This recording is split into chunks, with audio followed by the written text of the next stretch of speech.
The FujiCast is an independent Loading Zone production. You know, when I sit down each week and try and think of... I'm trying to think of progressively more clickbaity titles. You might have noticed that for the podcast. Mm-hmm. You know? Somebody stole my wife! I haven't quite got that far. Free X Pro 3s for all listeners. That's it. T's and C's apply. This week could be, aren't you that Kevin Mullins? Because there's been a few occasions of late where there's been a little bit of Mullins spotting going on the street. Do you think it's your YouTube presence? What is it? Mostly they come up to me and say, "Are you Kevin Mullins?" And I go, "Yeah." And they say, "Oh, tell Neil we love him." The FujiCast. No, they don't, and you know that's not true. Anyway, welcome to the show. It's episode 40. We were trying to work out the other day when we got to number 52, weren't we? And actually, it was a bit further along the road than we thought it was. We must have taken a couple of weeks off earlier during the year, didn't we? We did. Easter last year, I think we skipped. Yeah. And then we decided no more holiday. No more holiday. No more holidays. Not allowed. So I think it's early to middle of March. Do you think so? Yeah. Might actually fall on the photography show weekend. Will it? Maybe. Don't know. I think that's the 16th of March. We'll take a big stand there and do a show. Yeah. You can pay. Anyway, coming up today, how to cope with small weddings that just don't get going. We did promise last week to deal with the Flippy Floppy X Pro 3 screen question. And if your question's not on the show this week, don't worry about it. Sometimes it takes days, sometimes a few weeks, sometimes a little bit longer, but please bear with us because it will be coming up soon. And we have been talking a little bit about, this might be a time to mention it. I didn't discuss this with Kev before. I'll just go ahead and say it anyway. That we started uploading to YouTube. Now, they're not all there yet. But we were discussing having either sometimes having a full episode on YouTube or maybe doing some sort of question mop-up, which will be exclusive to the YouTube channel. You're writing something down, which means you're thinking of an idea. No, I'm reminding you to give me the password. Oh, okay. I'm reminding me to ask you to give me the password. Why did you just write that on the nice file that I bought for your show? Sorry. That's what the kids do.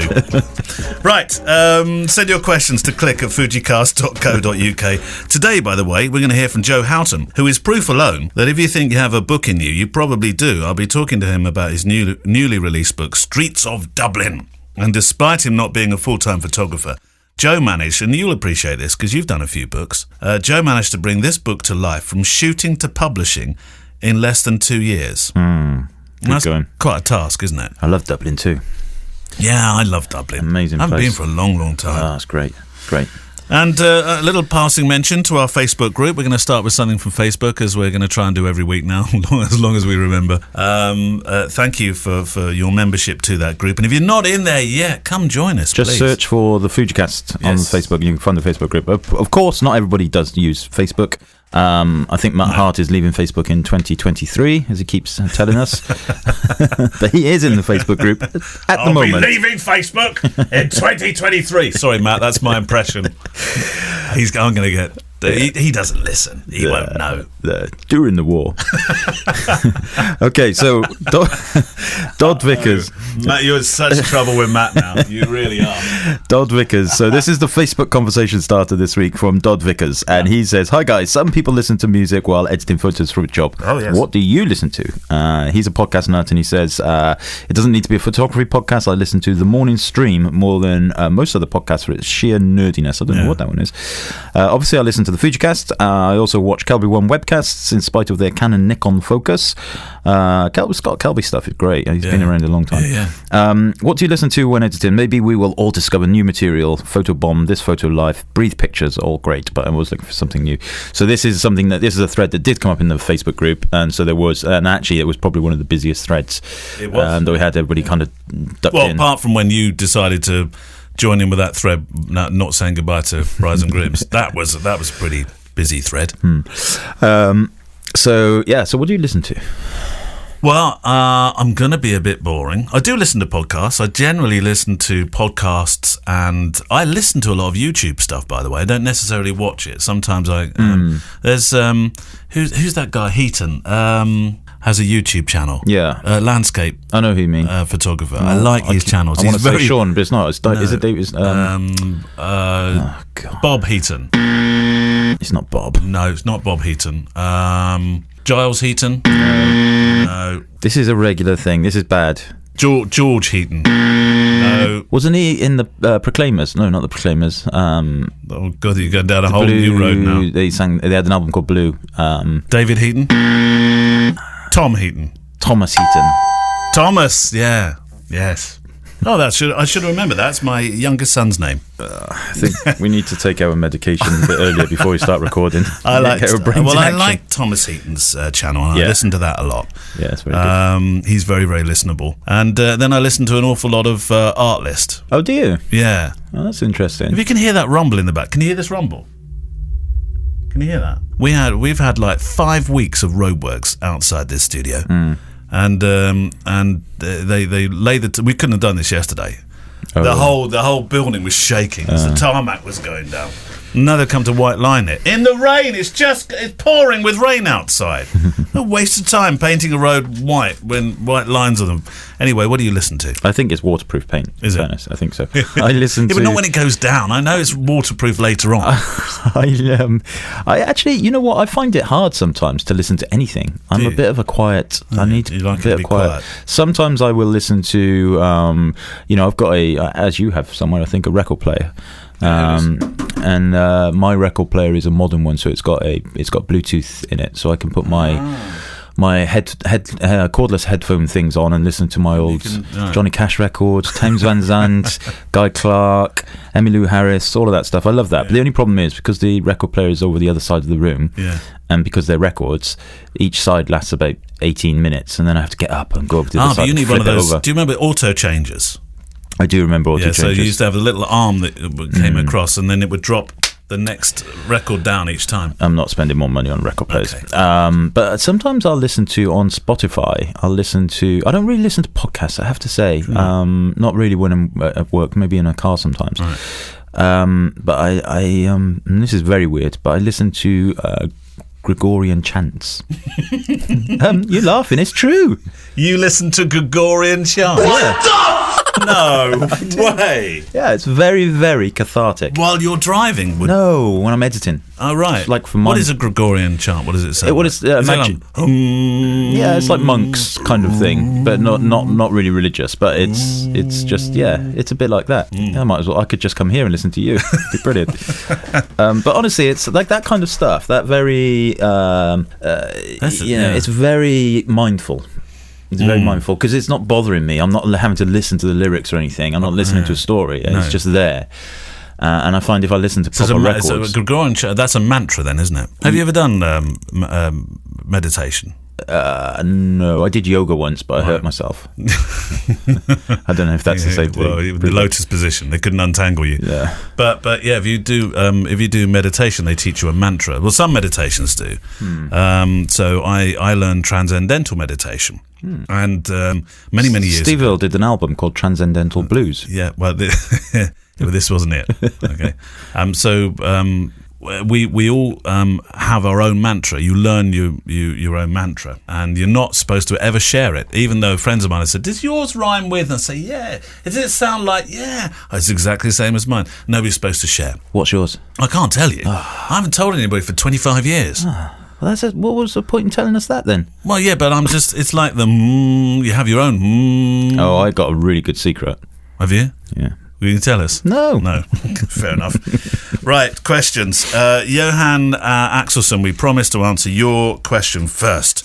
I just read on Fuji Rumours that the X Pro 3 might come with a tilt screen, so we know it does now. I didn't want to read this out prior to launch, you see, so this question's been hanging about in the question file. As we say, sometimes they take a little bit longer to filter through. I didn't really want to spectacularly put Kev on the spot, but it's out, so we can talk about the findings. Actually, this week I think is when it will be in the shops too. So I think it's like 28th, 23rd. Right. 23rd of November. It's in the shops. Yeah, so you might even have it. So, as he says about the X Pro 3 coming with a tilt screen, what are your thoughts about this? Personally, I don't like it at all, says Johan. I don't have any good experience using one. Plus, it feels like they become loose after a while and don't hold on as well and don't hold up as well as a camera without one. Yes, sorry. Thank you for a great podcast. Keep up the good work. What's your thoughts? Because you've been using it a couple of weeks now. Originally, it was the elephant in the room thing, wasn't it? And people were thinking, why can't you just have a screen on the back? It doesn't need a tilt. I just want to be able to chimp when I want to chimp. Yeah, well, I mean, the fact is, that thing about the tilt screens being loose and breaking, I think floppy tilt screen is not really. Certainly, I've had the XT1 has had a tilt. The XT cameras, but they were very different articulation methods. Well, it's still this one still, just folds down, bomb, done. So did the XT1 originally, and they didn't break. So I don't think the breaking thing is a concern for me. No. Put it that way. But definitely when we had the meetings about this camera, I was all for not changing the back. Right. So I just have a normal LCD. Don't have a tilt screen on it. I didn't want a tilt screen. Yeah. That's my personal preference. That's what I said in the meetings. That's what I said on my YouTube video. But of course, the vast majority of people out there did want one. The market forces wanted one, so they put one in there.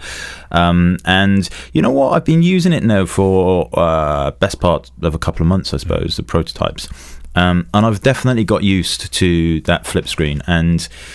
It's not going to be for everybody, for sure. But I don't believe that this would be a reason to, the tilt screen itself would be a reason to not buy it if you were looking at an X Pro camera. The decision might be based on whether you want to use the XT3 or the X Pro 3, and then whether the screen is, if you're filming or whatever, blah blah blah, all that kind of stuff. But it's all right. It is an elephant in the room, put it that way. But I have been using it, and I have to say the X Pro 3 is beautiful. Really is beautiful. Do you I'm mean not just that saying that form factor, or form factor, use? The quickness, the nice Why new is it features quicker are to in focus? Is there a reason? Well, it's meant to be. It does seem a bit brisker. It's meant to be the same sensor as the XT3, but I personally think there's a newer algorithm in there, which will almost definitely come to the XT3 anyway in a firmware update. But those gnomes in the body are cycling faster, it seems, within. Feels snappier. It does. It looks. It does.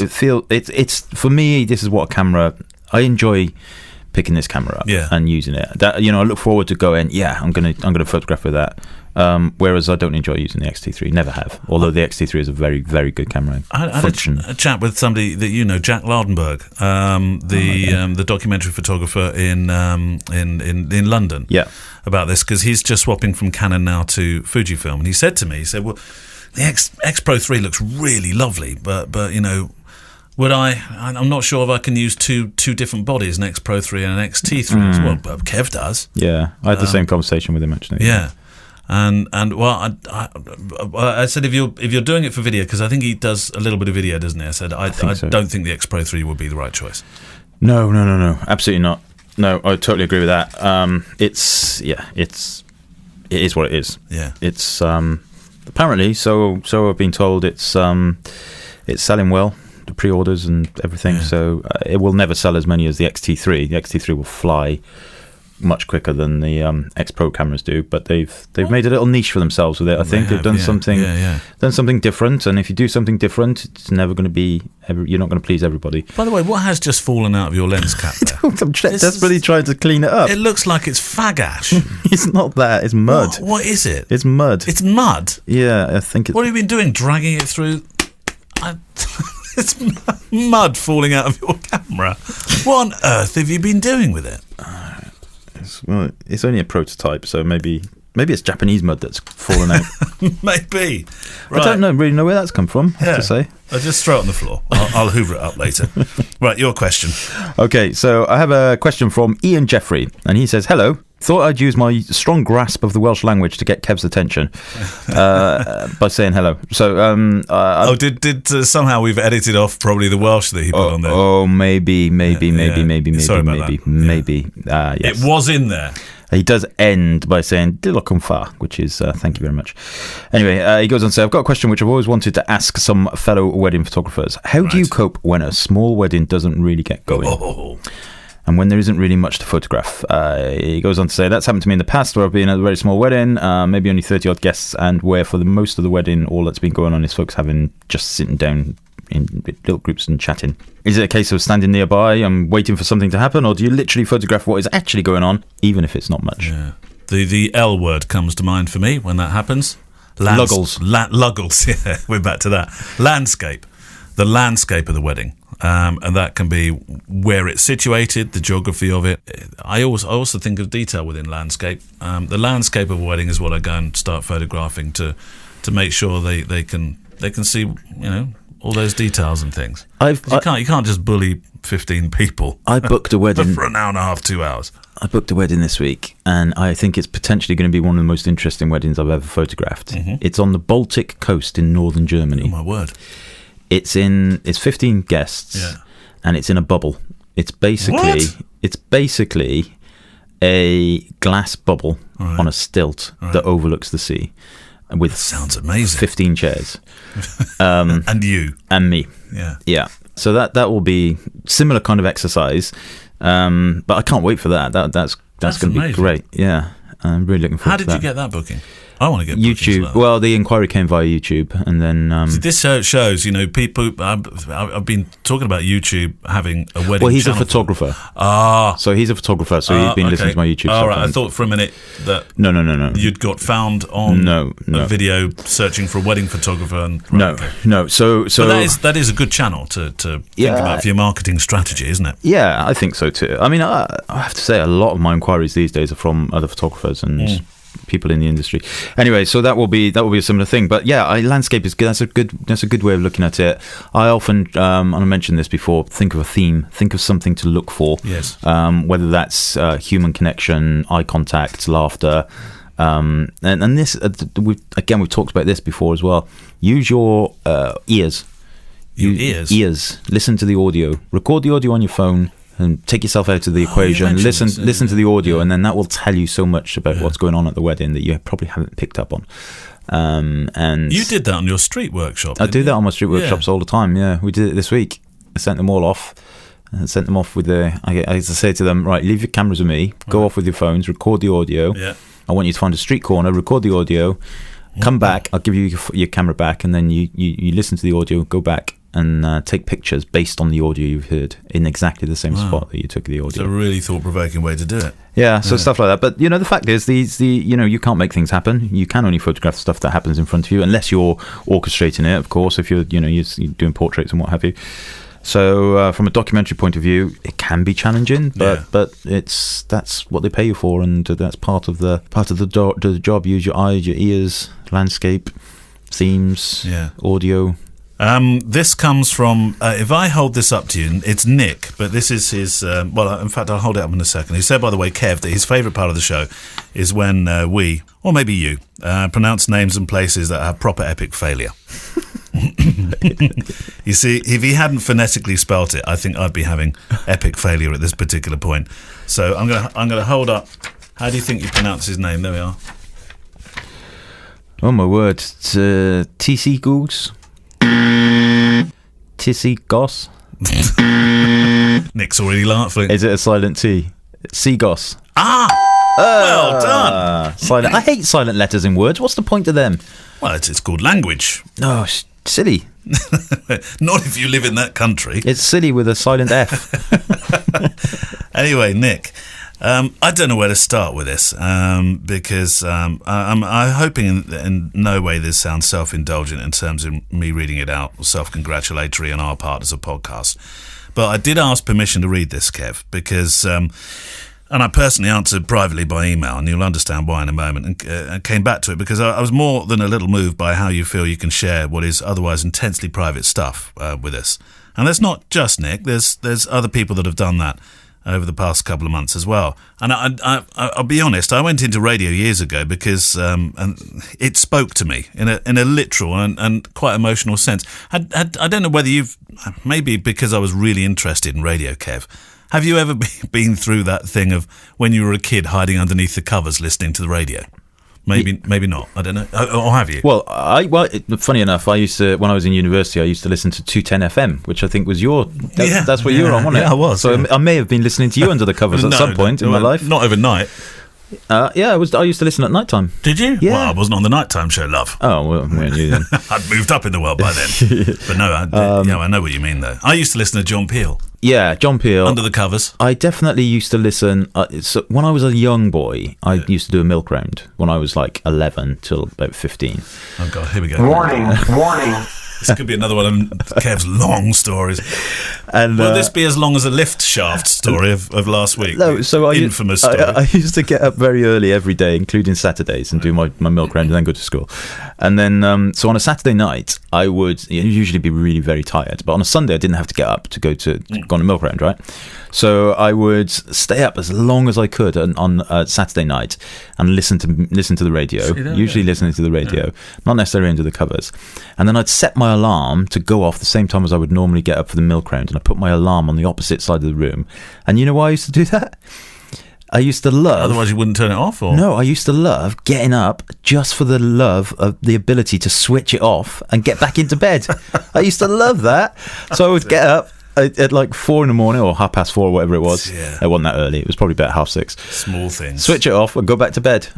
And I used to absolutely love that. Could go straight back to bed. Well, this whole idea of audio and speaking to you, let me read Nick's words here. And maybe you'll have some thoughts afterwards. From Nick. My dad passed 2 months ago and I'm struggling to get out and use my camera. And this was something I loved to do. I always carried a camera with me, but since he's passed, it's just been tough to even think about it. It feels like it would be a good escape and I miss him terribly, but I just can't do it. I live in Los Angeles, but I'm from Philadelphia and I almost feel like being across the country is making it harder to heal. Either way, enjoy the podcast. It's helping immensely. Please keep up the good work. And thank you for everything you're doing. So that's why I was a little bit concerned about the self-congratulatory bit at the end. But Nick, thank you. I mean, if listening to podcasts or radio, all those kind of things make you feel like you're connected with somebody, that this one email, of all the lovely emails that we get, and we do get some really nice ones and interesting questions and funny and thought-provoking ones too, but this one just was a breathtaking away moment for me. I don't know what you feel about getting out there again. I mean, I did write back to Nick. I didn't want to write everything I wrote for obvious reasons, but in a rather clumsy fashion, I did make a suggestion. I said, take that camera to somewhere you like being with your dad, make a story, revisit. And yeah, while I think it's going to stir some strong emotions, I think your story and the pictures you'll make will be guided by some happy, sad and reminiscent moments alone with your camera, and that might be a good way to get out there again. Didn't you do something similar with is there a pier or a bridge or something with your father's name on it or something up in Suffolk? Yeah, well, he's mum put a plaque on the pier with just his name. Yeah. And because we used to go to Southwold Pier and beach and resort quite a lot, and so every time I go back to Southwold, I go and look for that, and I should remember what side of the pier it's on, but I never remember. I always have to go searching it down again. It's still but there, I made a film about going to polish, put some brasso on Dad's plaque. Yeah, I think. I mean, I'm fortunate enough to have not lost parents, but we did recently have bereavement in the family, and whilst it's not the same, probably doesn't have the same impact. It does knock you back a little bit, and it can take a little bit out of you in terms of momentum and just kind of getting through stuff. So well, I hope things ease a little bit. Yeah. Well, look, thank you, Nick, for your mail. Appreciated. I think we should hear from our interviewee this week. This is Joe Houghton. Now, how many books have you done? Is it 1 or 2? One. I thought you'd done 2. No, I'm currently. You're writing one, aren't you? In negotiations about a second one. Yeah. Okay. Can you tell us what that's about? No. No. Okay. Yeah. Not until you tell me what your mantra was. Does it rhyme with? So Joe has been photographing for over a decade now, but it's not his main job. And so to actually put a book together, a street walk book about the streets of Dublin. You love Dublin, don't you? Love it. Yeah, it's a wonderful city. Dublin's fair city. And he's taken it from conception to actually being published, and you can buy this here book through Amazon, and he's done it all within, so it's less than 2 years, which I think is a challenge. Or is it? Because as you're about to find out, the project for making the photos for the book, well, that was the harder part. Only in terms of the collation of pictures, because that's the thing that takes the time. We're photographers after all. We want to get it right. The getting it printed, the publishing, the distribution, even the writing part, that was actually the easiest part. And it turns out, you're about to find out, that if you have a book in you, if you're thinking, oh, what about that road trip across the States 5 years ago, that could make a good book. Well, if you have a book in you, I'm hoping the next 15 to 20 minutes is going to change your life. This week's guest is Joe Houghton. I'm going to sound not very down with the youth, Joe, when I say I had no idea if you bought Streets of Dublin that you would receive it free on Kindle too. I don't own a Kindle. I'm still a pick a piece of paper up merchant. I wasn't even aware that you consume photography books through a Kindle, but clearly you can. Yeah, I wasn't either. And it was one of the things that came to me, I suppose, as I started to put the book together over the last 3 or 4 years. Almost all my book reading has been on Kindle. So it was just something that I investigated while I was writing, and it turned out that it would work quite well. So before we talk about your book, Streets of Dublin, I want to rewind and find out a little bit more about Joe Houghton, the person. In particular, how a lad from Northern England finds himself living in Dublin, making pictures and organising photo walks in Grafton Street, which is where you poetically tell me, to cite Ed Sheeran's song about that same street, that you fell in love with an Irish girl. Yeah.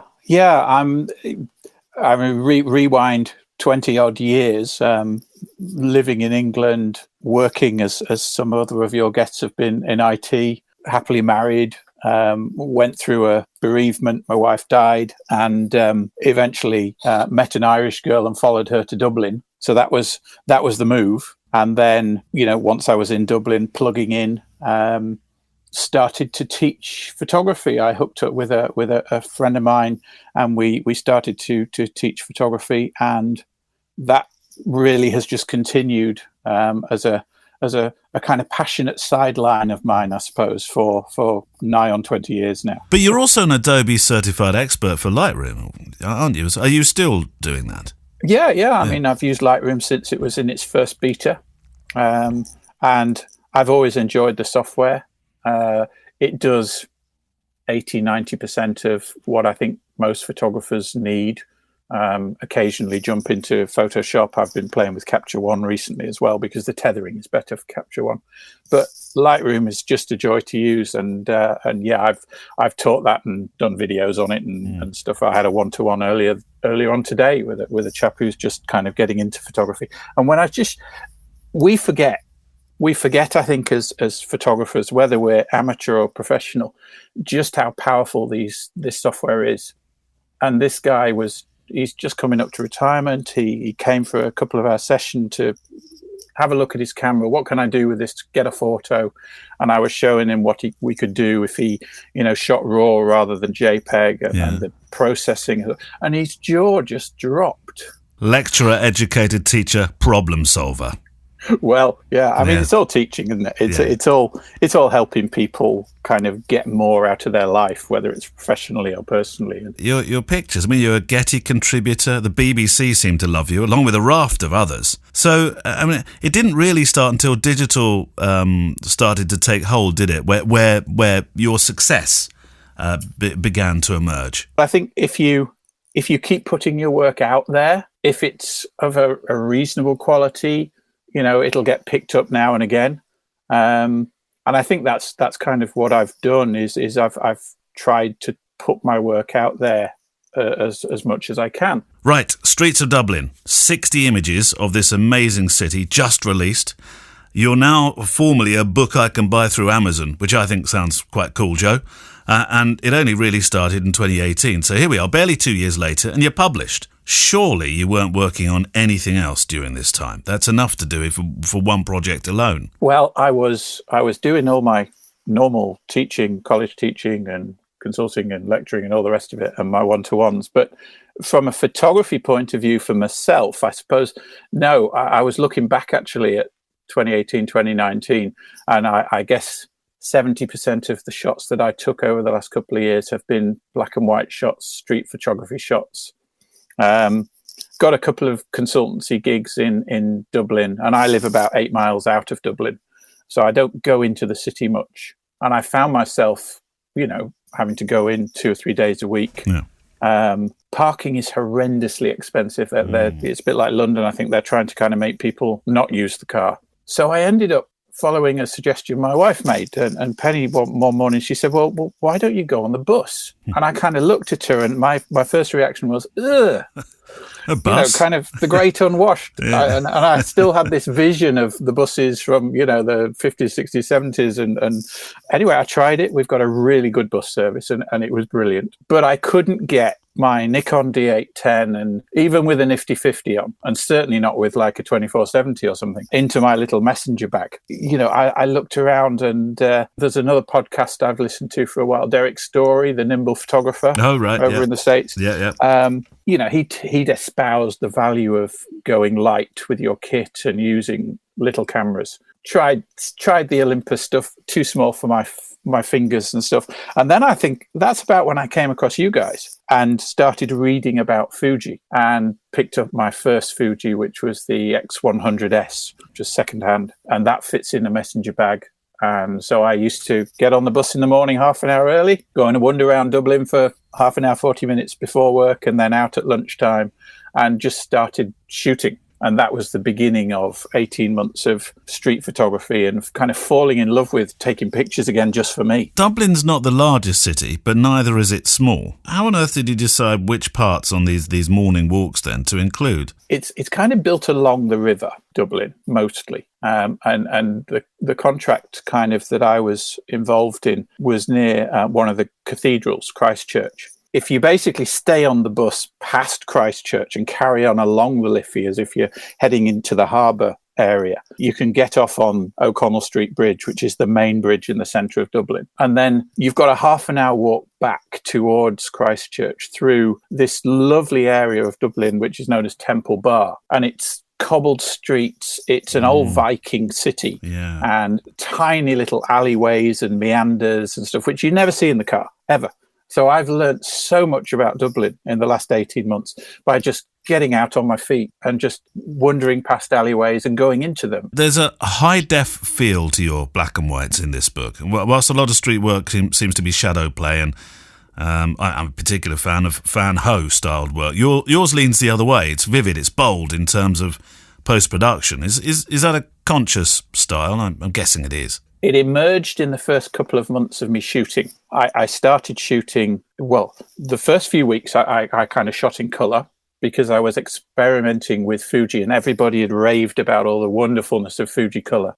I'm colourblind, which is an odd thing to say as a photographer, but I'm red-green colourblind. So I was interested to experiment with black and white. So I ended up setting on the X100S so that it would shoot in black and white. So I was shooting raw, but it was showing me black and white on the back screen. Yeah. And then I started importing, obviously, as you do, into Lightroom. And what I found was if I set my preset on import, so I applied the black and white preset straight onto import, I could set the workflow up so I actually never saw the color image, because I found that I was actually processing the files differently if I only ever saw them in black and white. And I played around for a month or so, tried different looks. I was going to use Instagram as my main, if you like, distribution channel at that point. So I went for a square crop. And then I've always loved Nick Silver effects. So bit of initial processing in Lightroom, and then drop it into Nick, apply some structure, and quite a lot of grain to kind of get that grit. A heavy vignette round the outsides, and that's kind of my look. And then I created a few of my own presets to give me that look. Well, you mentioned the square as well, which is something you fully embraced for the book. All 60 images are square. Mm-hmm. What challenges did that bring, though? It's obviously a compositional challenge because, you're shooting oblong on the camera. All the shots were coming in landscape. And it's funny, actually, because I've been doing talks to a few of the local camera clubs around the project in the last month or so. And when I was putting the talks together, I've shown them some of the square images, but I also show them the landscape image, because sometimes they work better as a landscape. But the constraints of the project, as I'd imposed it on myself, if you like, were, no, these are square shots. but some of them are also going to feature, in future as landscape shots, because they do work better that way. So if you pick up this book, it's not so much a book rammed with pictures edge to edge, but it's a kind of considered almost journal approach, I think, to the how and why. And you talk at a fairly great length sometimes about how you made the picture, sometimes a bit more backstory, there's some tech stuff in there. Do you think that sort of thing then was missing off the shelves when it comes to books like this? The idea for my book came from Valerie Jardin. I don't know whether you've come across Valerie, but she's fantastic. I think you've interviewed her, haven't you? No, not yet. Not yet. Oh well, you must. She's great. But she's Parisian photographer, and she brought out a book last year, and I read that, and I enjoyed her approach, which was kind of similar to mine. So she was telling stories. And that's what I've embraced with the street photography is this whole idea of storytelling. I mean, I don't consider myself to be a street photography expert by any means. I've just embarked on a journey into that genre, and I've built up something of a body of work. And I don't know whether it's any good or not, but it's what I've done. So the book was really just me putting down, well, here's where I started from, and here's where I've got to so far in kind of 18 months or so. And just kind of sharing the story of that journey and how I got there. When we spoke on the phone briefly the other day, you mentioned that you were surprised how easy it was to take the leap and produce, or if you like, publish a book, which is heartening, because if it were true that there is a book in every one of us, Joe, you're living proof that you just have to get on and do it. What have you learned along the way about making a photographic book? I suppose the biggest thing is it's very achievable. It was one of those bucket list things that I never really thought I would do. But flicking through Instagram, as I often do of an evening, I realized that I was wasting, almost an hour an evening sometimes on social media. Yeah. And I started to, that evening, I put it down and I said, right, I'm going to use this hour. And I opened up a Google Doc and I started writing. And 6 weeks later, 50 hours of writing later, I had the book. I don't think it's going to win any literary awards. It's me talking onto the page. And then it was just a matter of figuring out Amazon, Kindle Direct Publishing, KDP, which is pretty easy. I mean, they walk you through the process. So, sorry, who did you do that? So you used what to do that? So I used a thing called Amazon KDP, Kindle Direct Publishing. Okay. So you basically just Google KDP and up it comes, and it's a series of pages, and they tell you to upload the PDF here and put in the keywords and various terms and things. And then a week later, you get an email saying you are now a published author. And how does that work with regard to, because you've not bought a print run of, say, 500 or 1,000, as people purchase the book, how does that work? It's print on demand. So basically, I mean, Amazon have created this whole infrastructure so anybody can create a book and upload it. So it's all done electronically. So let's say you log on to Amazon now and you find Streets of Dublin and you order a copy. Then they just print that and they ship it to you. If I as an author want 50 copies, I can just order a box full and then they'll print them up and they'll send them to me. So it makes the whole process very, very easy, and it can be absolutely free. The only cost to me, apart from time, obviously, was that I bought the ISBN number. The number on the barcode at the back of the book. If you want the books distributing into physical bookshops, you have to buy your own ISBN. And is that an expensive process? No. You can buy a block of 10 for about £120. Oh, okay, all right. Or one costs £80, I think. So you buy a block of 10 and keep them for your next book. I think on Amazon UK it's £9. Is it £8 or £9, something like that? If I sell a paperback on Amazon, I think I get €3. There's the print cost of I think is about £2.50 or something, and then they charge a distribution cost, and then €3 kind of gets added into my account. Another side of your photographic life is the street walks, and you work with your wife, don't you? And actually, the night walks, the day walks, the night walks in particular, which I've heard people love. How did that all come about? It's funny, when we first met, the first thing that I kind of did to to try and woo Penny was invite her out on a photo walk, which like your we style. actually never did. We actually okay. ended up cancelling it and going to a concert at the National Concert Hall instead. But we did go out on photo walks subsequently, and she became, enamoured of Lightroom. As a graphic designer, she knew Photoshop inside out, but she'd never seen Lightroom, and her jaw dropped when she saw what it could do. So as we got to know each other and got married, and certainly before the children came along, we used to go and do this stuff together a lot. You've got a few photo walks coming up, so do you mind sharing the dates? Yeah, we've got a Christmas Lights Walk, which is where we meet on Grafton Street in the centre of Dublin. I mean, just like London, Dublin is lit up for Christmas. So it's a walk where we just amble around for a couple of hours, shooting all the lovely Christmas decorations. And because there's so much light around with the Christmas decorations, you can also kind of do a bit of evening and night street photography as well. So that's normally a pretty popular walk. And then a bit later on over the Christmas holidays, we're gonna put another of the night walks along the Dublin Liffey River, where we shoot all the bridges, and that's a different walk. Most people don't shoot at night. Most people, even people who might shoot a lot during the day with their cameras, the thought of actually going out and shooting at night is very new to a lot of people. Alien to some people, yeah. Yeah, and you get beautiful shots because of all the reflections and the colour and stuff. So yeah, they're always interesting walks for people to come on. We'll be sure to share your website in the show notes. Just finally, now this is all done, talking book-wise, what's next? I'm imagining you're keen to reboot and tackle another book, surely? Yeah, I mean, now I know that it can be done.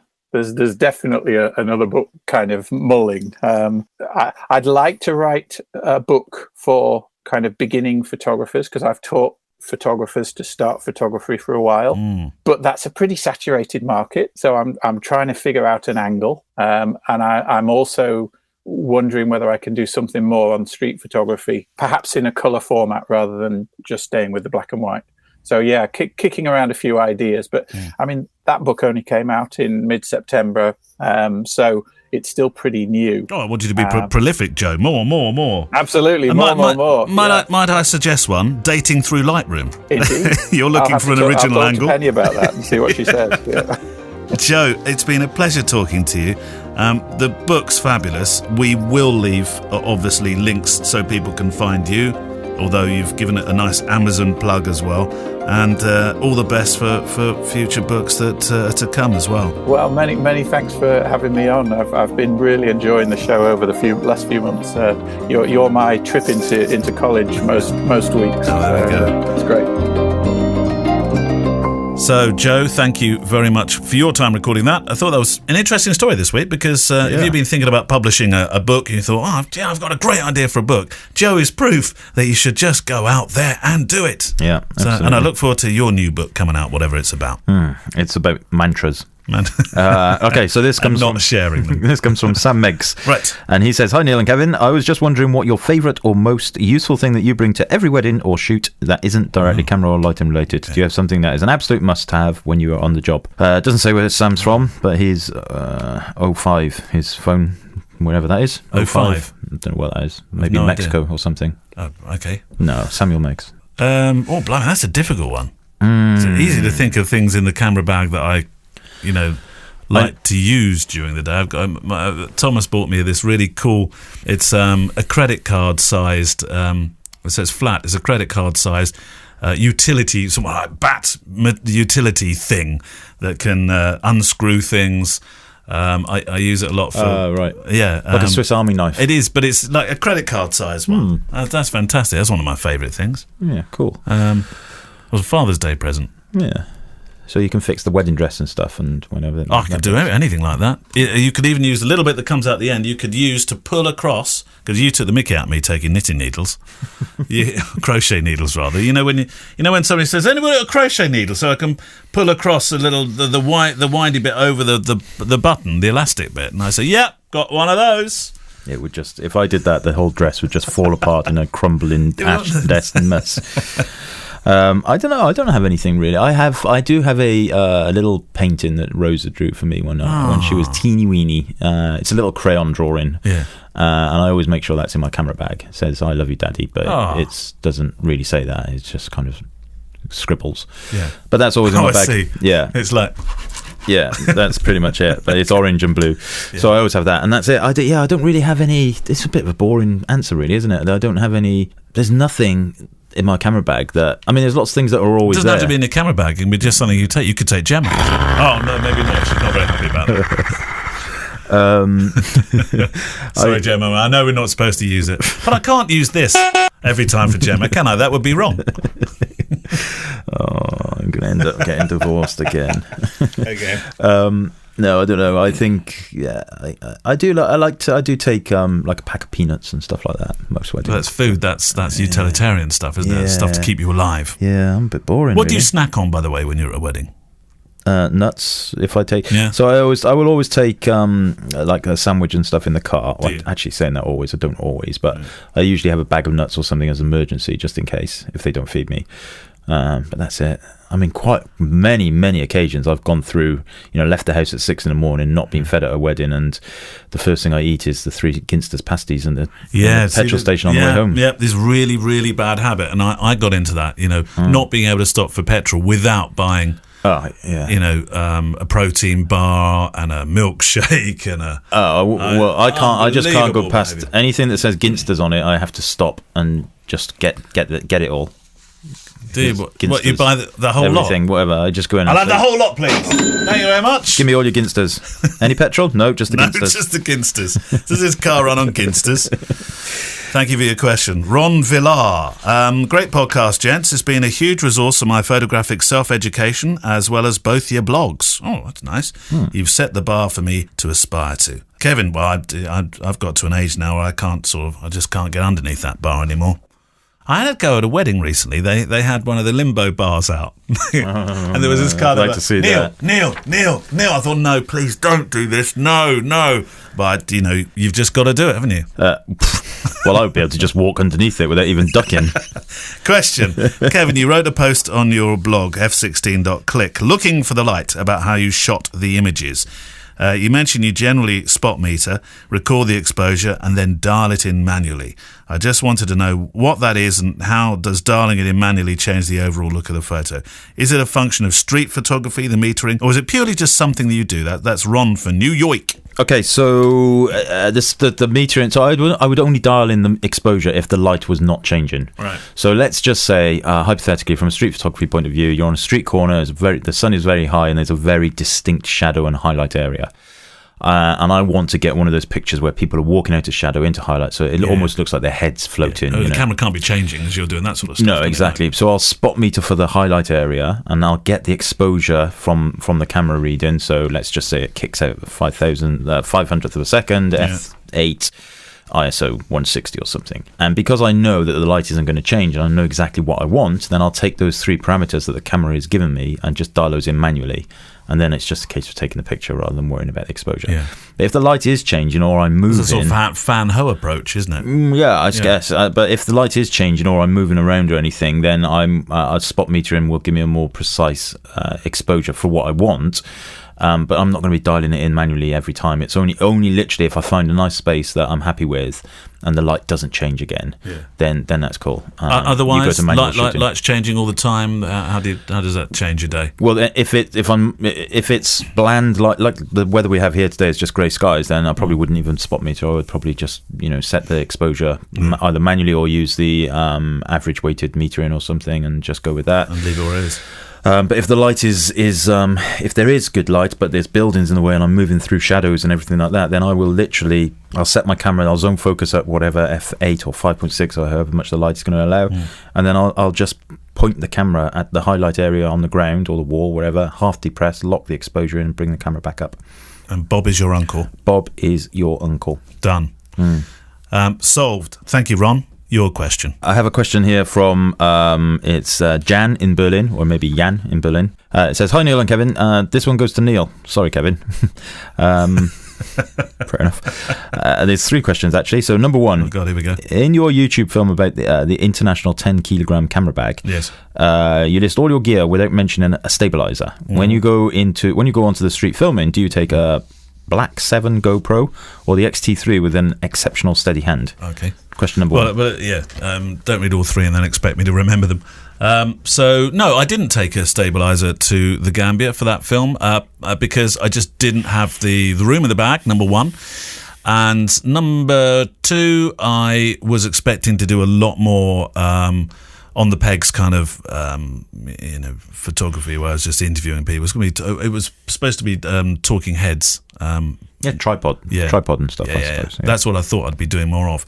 But actually, I found I had a pretty steady hand, and I wouldn't use I certainly wouldn't use the GoPro 7 for just generally making film footage. It's great for the action stuff. And the reason I used that GoPro is because I held it out the car on a stick to get that sand being kicked up by the cars we were driving down one of these sandy. I mean, I wouldn't do that with an XT3. Do you, when you're filming like that though with the XT3, have you got something like a Gorilla Pod underneath? Sometimes, yeah. Sometimes I put I screw the Gorilla Pod in and I hold that Gorilla Pod, and I find that steadies. Yeah. Okay, number 2. The background noise is great. Really like it. Doing similar stuff myself, but with less quality. Have you got the shotgun mounted onto the XT3, or do you carry it around just taking sound samples? A mixture of both. Sometimes I leave it on the camera. And do you know what? I assume you're talking about when the aircraft noises and all that kind of stuff. I think he's on about the ambient noise. So some of that I add in. Overlay. Some of that I just overlay in. You can find stuff, and I've got great libraries of stuff as well. Yeah. I just sometimes add stuff in. That's the thing about filmmaking, actually. A lot of the time, the sound or the Foley or the sound effects that you're hearing are not necessarily recorded at the time. So, you like sound effects, do you? I love them. Never noticed. Really? Yeah, sorry. But there was a part of that film. Do you remember? Have you seen the film? I think he's talking about the one with the rat in the.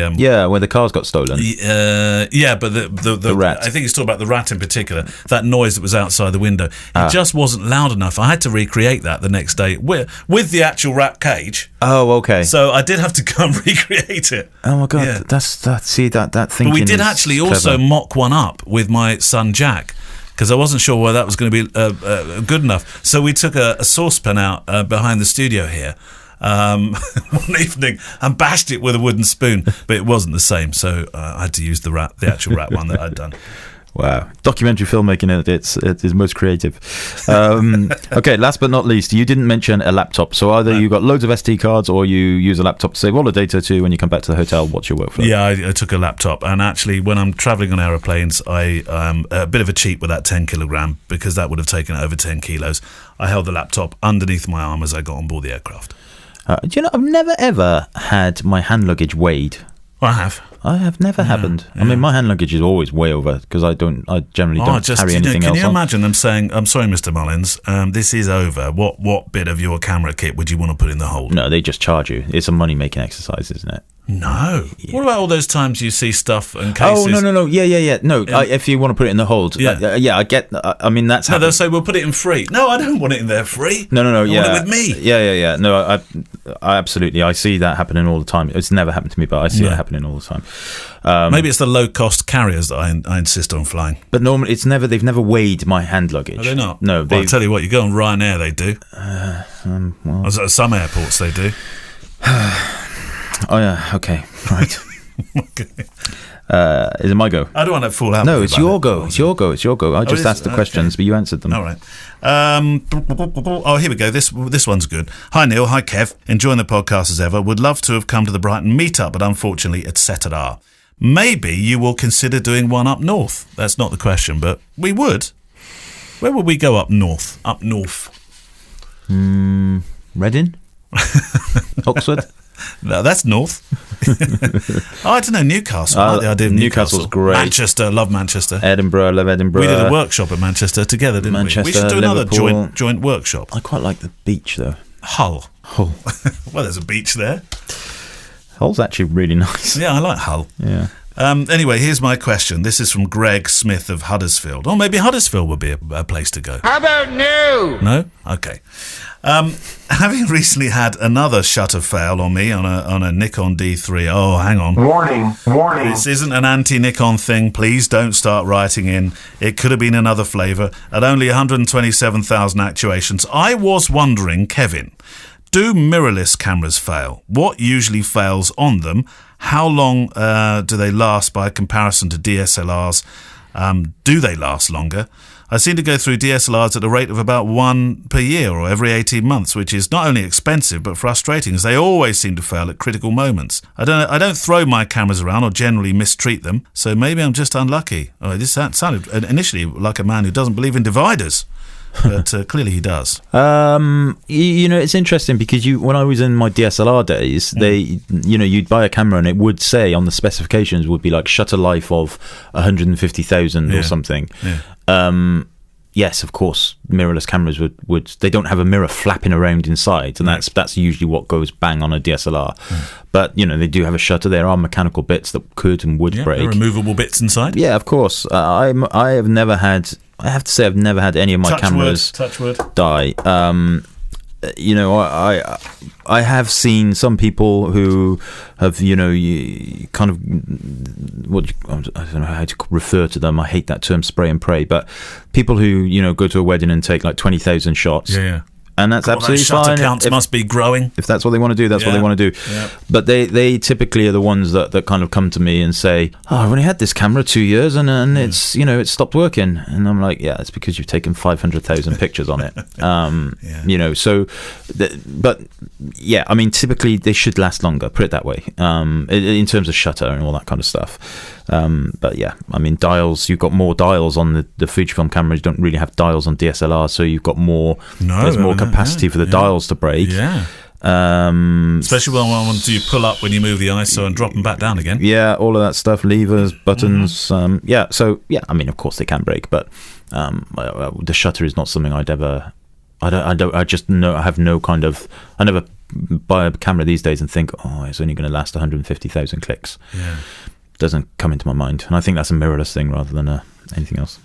So you might be safe, Greg. Right, your question. Okay, so I have a question from Amit Dale Yavdav. No, here we go. It's true. Amit Dale Yavdav. Oh, is it? Yadav. Yadav. There we go. Damn it.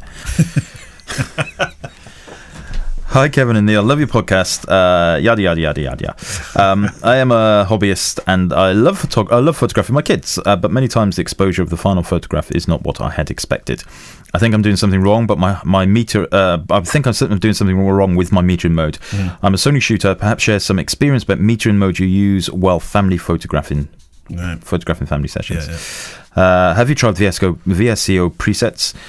Because as much as I love Lightroom, sometimes I want to make life a little easier and just want to enjoy the process. I ask this because I want to emulate your warm black and white pics in VSCO, but even after trying, I have not succeeded. Hope you can help. Well, yours is not a VSCO setting for a start. No. Okay, so 2 points to this. It's handmade. Much loved, handmade with graft. So the metering and family photography, without kind of seeing the pictures, it's hard to think perhaps what might have happened. But what I would say is, see light as your friend, not your enemy. Work with the light, see where the light is coming from. You bear that in mind, otherwise you might be fighting against it using exposure compensation, just getting silhouettes, etc.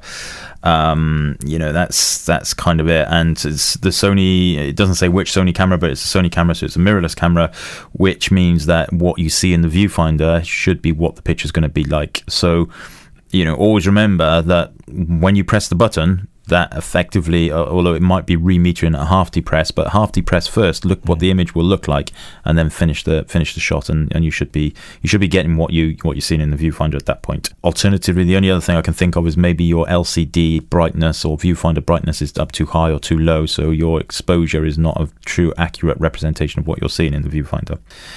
And then the answer about the VSCO stuff, VSCO, I think they've stopped making those now, haven't they? is that I don't use those. I mean, I have had them in the past actually, and they were pretty good in fairness. But my black and white preset is a kind of something I've built up over the years. And the thing is, Amit, when you get a preset when you get a look you like in Lightroom, just hit the little plus icon on the preset list and save it as a preset. Yeah. And away you go. So there we go. Thank you, Amit. Sorry, I got your name wrong, along with everybody else. Martin Hernandez Rosas. I'm a huge fan of the show. Hope you'll be able to answer two of the questions, chaps. One, I recently had an image I uploaded to my personal Facebook and Instagram downloaded and shared on another Facebook page. Although I was given credit on the post, I noticed that a lot of people took the image and posted it on their own Facebook. Not as their own, I hope. You could say this is my most viral photo. Unfortunately, I didn't get any followers out of it, inquiries or personal satisfaction for the event. I actually feel a bit ripped off. I don't watermark my images, but after that incident, I'm reconsidering the whole thing. What are your thoughts on watermarks on images? Do you two personally do it? How do you protect your images from being stolen or used without your consent? Kev's actually been at the real rock face with people taking pictures and using them commercially, haven't you?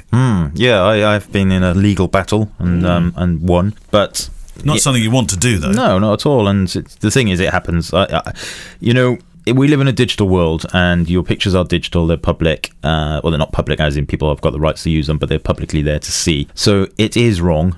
But it does happen, and it will happen. Not so much my wedding pictures, although it does happen to those as well. But my F16 stuff, those pictures just go everywhere, absolutely everywhere. And there's not much I can do about it, so I don't worry about it. But watermarking them would then give you a bit of publicity, wouldn't it? Yeah. So I do watermark my images, but only small in the bottom left-hand corner, and it just says my surname. That's it. It's very subtle. Mullins. I hate when I see pictures where the watermark is so obvious right across the middle that you can't see the picture or something. That's just that doesn't work for me. I don't know. I mean, it's interesting. I've got a friend of mine who lives in Malmesbury. He's a very good interior photographer, and he's got a picture that he took of him and his own family. Took it years and years ago. Really nice picture. And I was in the pub with him last night, and he said, "What do you think of this?" And he showed me a little video clip that's on BBC World at the minute on the website on the internet.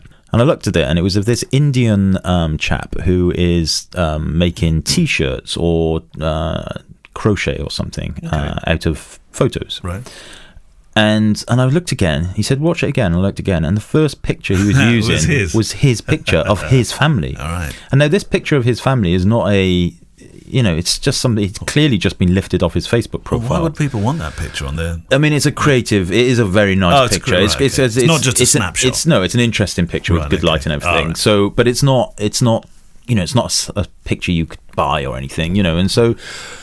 And I was like, wow, that's quite interesting because... and then that got us talking. I know we're deviating again at the minute. I don't think it's illegal, and this is not the case here, but I don't think it's illegal if you paint a photograph. Like you can... If you took a photograph and I painted it and it was a very good representation, or I sketched it or whatever, that the copyright does not pass on to the reproduction in that respect. Right. It's the same for painting. So like a Rembrandt, for example, if somebody painted a very similar or painted it exactly the same, but didn't try and pass it off as a forgery, right, then I don't think that's illegal either. It's emulating. Yeah, it's emulating. And I might be wrong, so maybe somebody will be able to kind of clarify. We might need Alan Gump to fact check us on this one. But it'll be different per different countries, wouldn't it? So for my friend's case, I was like, you know what? I don't know what leg you can stand on, because he's not copying your picture. What he's doing is he's knitting something out of using your likeness. But as his a picture's design. being used to put on. It's like screen printing. No. So he's got the picture on the table, and then he's using his crochet and knitting needles and stuff to make something. Wow, that's craft. It's bloody good. I mean, what he produced is amazing. It's I'd be incredible. First on the order if I was him. I'd want that. Yeah. So send me my family crochet. But that's a blurry line, isn't it? Where's the copyright? What's it's if I take a photograph of a painting. Yeah.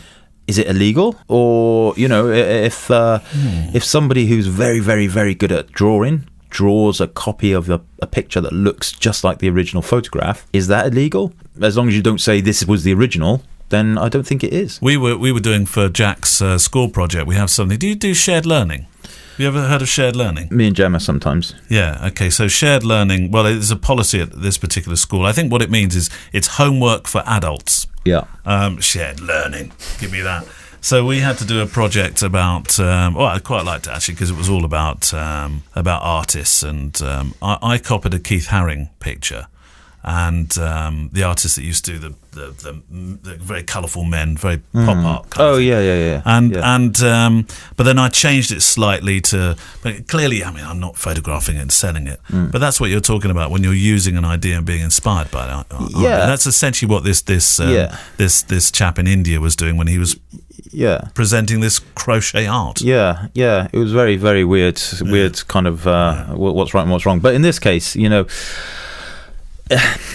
Do you get angry about it, or do you just think, do you know what? I would certainly, if my policy on this, if it's being used for commercial gain, then I will be sending emails and saying, look, you know what, this is not mine. On. And for hundreds of websites have used my wedding pictures and stuff, and I don't bother even looking any longer. And that's partly because Fujifilm relationship and the spread of the images, not necessarily because they're, you know, the quality of them. It's because there's a lot of them out there. But if somebody took your site and wholesale copied it, as has happened, which has happened. Yeah, I mean, you want to be saying, "Excuse me." Yeah, I did. Quite sure where you're coming from with that concept. Yeah, so it's all. You know. Amelia Trowbridge. A couple of weeks ago, we had Amelia on the show as a guest, and her work is just phenomenal. And I'm paraphrasing slightly, but when I asked this question of her, she said, I haven't got the energy or inclination to go chasing people all the time. We live in a digital world, and actually, it's not the top of my priority list. I'm going to go and do something else, like make pictures. Yeah, I agree. So, there was a second part to the question here from Martin in Chicago, Illinois. I'm curious to know, to what extent do you two crop your images when editing, if you do it at all? The answer for me is yes, I do occasionally. I try to get it right in camera, but sometimes, you know, there's something on the edge of the frame. I just squeeze that in just a bit more. Yeah, unashamedly. Yeah, I do it. I'm pretty much the same. Yeah. I'm always having to straighten them up, and then that leads to something needing cropping off. Yeah, straightening is something I do a lot of. I'm not a big fan of the Dutch tilt. I think we've had this conversation before, haven't we? Dutch tilt disease. Dutch tilt. Yeah. Anyway, thank you. That's it for this week. If you have liked the show, here's an idea. Take a moment and share it. I said last week we'll consider you legendary material, but we really will. Apple Podcasts are fantastic, by the way. But if you've enjoyed it and you like it, then share it, because that helps the whole community grow, and we'd really appreciate that. If you're not joined the private Facebook group, now is the time. We're waiting in there. Kev's waiting in there to say hello to you. Thank you for your questions. Send them in to click@fujicast.co.uk. Music is from Blue Wednesday, with other stuff from Artlist, the wonderful Artlist as well. Your payoff this week, Kev. Oh, you don't like this, actually. This is Annette. Kevin's Instagram is Kevin Mullins Photography. See his films on YouTube at Documentary Eye. His website is kevinmullinsphotography.co.uk, or for street workshops, trainings and everything Fujifilm, go to f16.click. I like to come on your trainings. Oh, I know, that was lovely. That was Annette. So thank you, Annette. My one comes from Jeremy Baker. Neil's Instagram is Neil James. See his films on YouTube at Neil James Photo. His website is neiljames.com, and you can hear his other photography podcast, which is called Breathe Pictures, wherever you can get your podcasts from. I'm Jeremy Baker. My Instagram is JB102. Thank you, Jeremy. If your question, comment, or just plain amusing observation didn't feature this week, do not fear, it will. Like all the best things in life, your question is one of them, as I said last week, and it's just taking slightly longer to rise, like a well-crafted sourdough. I thought that was quite good. I don't like that one. Terrible. We'll see you next week. Bye-bye. Bye-bye. The Fujicast is an independent loading zone production. Email the show with your questions and words of wisdom to click@fujicast.co.uk. Email any complaints and political nonsense to our wives, who will deal with your comments in their own good time and in their own good way.